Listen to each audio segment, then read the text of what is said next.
What's up, guys? So like, this is deja vu to a lot of y'all, but fuck it, I'm sick of copyright strikes. Yeah, Warner Bros is being a little bit pissy about Rick and Morty, but they're not the only ones. Yeah, the original video has some of the most brain dead comments I've ever seen in my fucking life, some of which openly admitted they only reacted to the title instead of the fucking video. And then in that same breath, they claim it's clickbait. You know what? Hopefully the algorithm doesn't have dumbass niggas see this video. And there's also a wave of disingenuous ass people that are like, but it's still popular. What you talking about, bro? You're blind, bro. People are talking about this. Then they send me YouTubers who have praised the new season, which I also do in this fucking video. But those same YouTubers have made a video less than a year ago talking about the downfall of Rick and Morty. But when I say the obvious fact that Rick and Morty has lost a good portion of its fan base because of the latest seasons, I'm the bad guy. Anyways, let's get on with the video. It's me, Morty! Yeah, you're my dad! I'm your son! You're my son!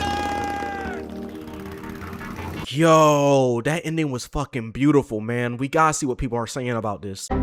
Oh, come on, nothing? I know it's not as mainstream anymore, but we gotta dig deeper and find something. You know what? Screw it. Let's go on Twitter. Long start watching Rick. It fell off. Used to be good. Justin. Well, this sucks. So yeah, Rick and Morty season 9 just came out and nobody gives a fuck. For the past few seasons, it feels like the general discourse and overall sentiment surrounding Rick and Morty has been either one of disdain or one of disinterest. And it's not like it isn't this show's fault with its constant need to completely undermine its own lore in favor of cynical, self-aware jokes that often land at the expense of their own audience in good storytelling. The show's spiral into self-sabotage started peeking its head out in season 3 before full-blown showing its small rickety Rick in all its glory in season 4. Now that is not to say that season 4 and beyond didn't have their bangers, but even in my favorite episodes from those seasons, you could tell that they switched their priorities from embracing its own brand and weird sci-fi aesthetic to now degrading itself in a borderline uncomfortable way. Like a lot of what I've heard from disillusioned fans of the show is that Rick and Morty feels like it hates its own audience, which,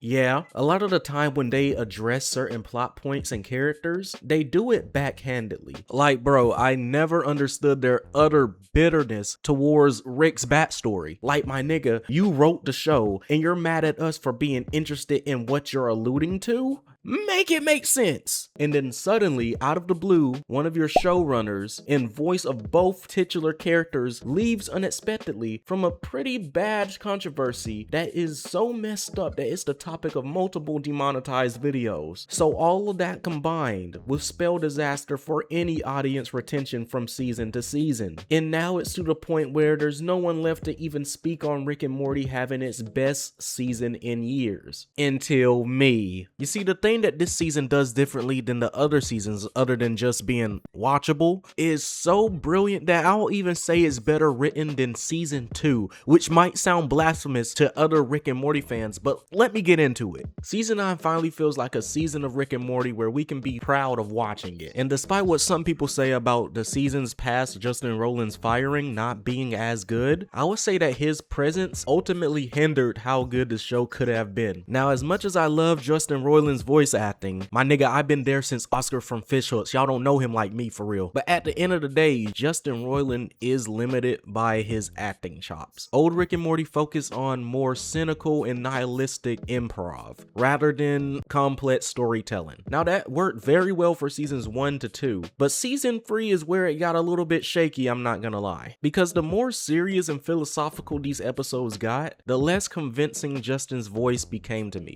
And with Rick and Morty's identity shifting more from a show you can just put on in the background for shits and gigs to now a morally complex, less episodic series that craved its former glory of not having to try as much, Justin's improvisational style just didn't work. The magic from seasons 1 to 2 dried out, and it seemed like Justin and Dan didn't mesh that well anymore. And you could tell that a lot of the time Dan was phoning it in because the supposedly philosophical dialogue was trying to sound smart instead of actually saying something meaningful meaningful. And unfortunately, it seems like a lot of YouTubers have got inspired by this style because holy shit, bro, there are hour-long videos of people just yapping without any substance to it. But aside from that, one of the main issues with seasons 4 through 6 is that a lot of the character narratives were just thrown out the window from season to season. And that's especially frustrating as a Jerry stan. His whole character development from season 3 is just completely erased, bro. And Beth's personality just changes out of nowhere. All of a sudden, she's a genius psychopath, and we're just left with that. And I'm not saying I didn't like that character change. Hell, she's a way better character now. I love her in Space Beth. But because seasons 1 to 2 didn't put that much emphasis on the family, suddenly giving these characters major arcs that drastically changes them all in one season and leaving the other seasons to pick up the remains, it did feel a little jarring to say the least. And mind you, while all of this is happening, they're writing entire episodes full of self-aware meta jokes, undermining everybody's character development, making us feel like we're wasting our time watching what you're writing. Also, they had Elon Musk in the episode, so there's that. But with the latest season being completely Elon Muskless, we finally escaped the dungeons of pessimistic Twitter style writing into Rick and Morty now feeling like it's entering a whole new chapter. It's no longer trying to be the show it was a decade ago. Instead, it's becoming a more refined version of itself. And this isn't a return to form per se, because it's a whole different form. This isn't classic Rick and Morty. This is literally a completely different show, but in the best possible way. Now, while there are some core concepts from seasons 1 to 2 mixed in within this season, the way they expand upon those concepts is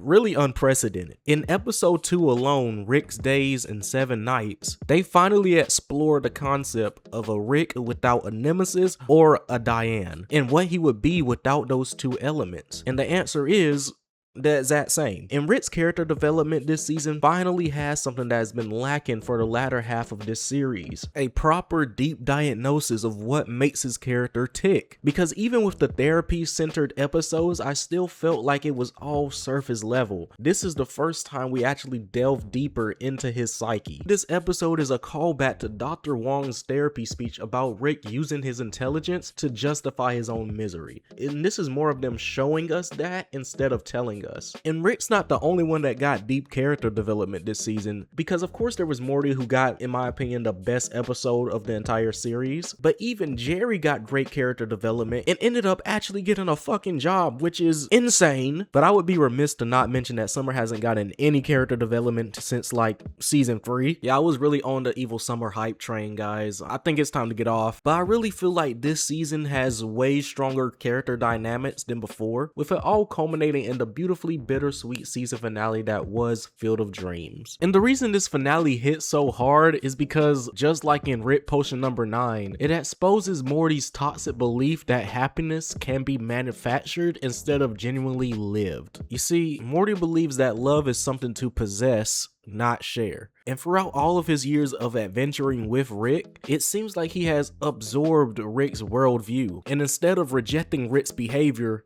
Morty actually began to imitate it. And while previous episodes like Rick, Mirai, Jack have explored Rick and Morty's toxic dependency towards each other, this feels like the first time we see it through Morty's childlike point of view. And let me just tell you right now, any semblance of an inner child within Morty right now has been completely killed and destroyed and never coming back, just like Diane. Now, there has been really fucked up things that have happened to Morty throughout this series, but this feels like the one instance where he fully accepts it. We've now reached the edge of his sanity, and now we are crossing into uncharted new territory, which is both exciting and worrying. But based on this season, I have high hopes for the future. Now let's talk about the animation, because holy shit, this is the best the series has ever looked. Episodes 1 and 9 in particular has some of the most chaotically masterful sequences in all of Rick and Morty. The animation team, despite the writing quality of each season, always knows how to deliver. So massive props to them. But I do find it crazy that Adult Swim can give a proper budget to fucking Rick and Morty than Amazon can give to Invincible. That's just me though. And now let's talk about the voice acting, because early in the video I did mention that I don't think that Justin Roiland's voice will resonate that much with more serious and philosophical dialogue, and this season kind of proved that. The new Rick and Morty voice actors Ian Cardoni and Harry Belden delivered on every emotional beat with a level of nuance that genuinely surprised me. Their performances brought a heartfelt sincerity to the characters that I don't think Justin Roiland's more cynical cadence could have captured in the same way. And that shift in performance also opens the door for a deeper interpretation of these characters. Like, Rick carries much more emotional weight than simply being a functional alcoholic burdened by trauma, while Morty feels increasingly shaped by the consequences of years spent at Rick's side. Now, some fans may see that change as a step away from what made the show special, but I see it as the kind of character growth that the series has needed for years. And I was never expecting the new actors to sound identical to Justin Roiland. All I wanted was them to preserve the personalities that made Rick and Morty compelling in the first place. But instead, Ian Cardoni and Harry Belden found room to add new dimensions to both characters without losing their core identity. And that freedom is reflected all throughout season 9, because Rick and Morty finally feel like characters who can continue growing instead of repeating the same emotional beats every single season. And their performances give the writers more space to explore vulnerability, conflict, and change in ways that previous seasons rarely even attempted. But overall, season 9 of Rick and Morty is surprisingly strong. And as crazy as this may seem to y'all, it's up there with seasons 1 and 2. But a part of me feels like it's still struggling to overcome the negative reputation left by previous seasons, which is why nowadays you hear a lot of people saying, "Ooh, you still watch Rick and Morty? Bro, that fell off years ago." Like, my nigga, shut the fuck up. I literally have Rick tattooed on my fucking leg. I'm never giving up on this show. It's with me forever. Anyways, tell me how y'all feel about this newest season of Rick and Morty. Is it good? Is it decent? Is it great? Let me know in the comments, and until the next time, peace.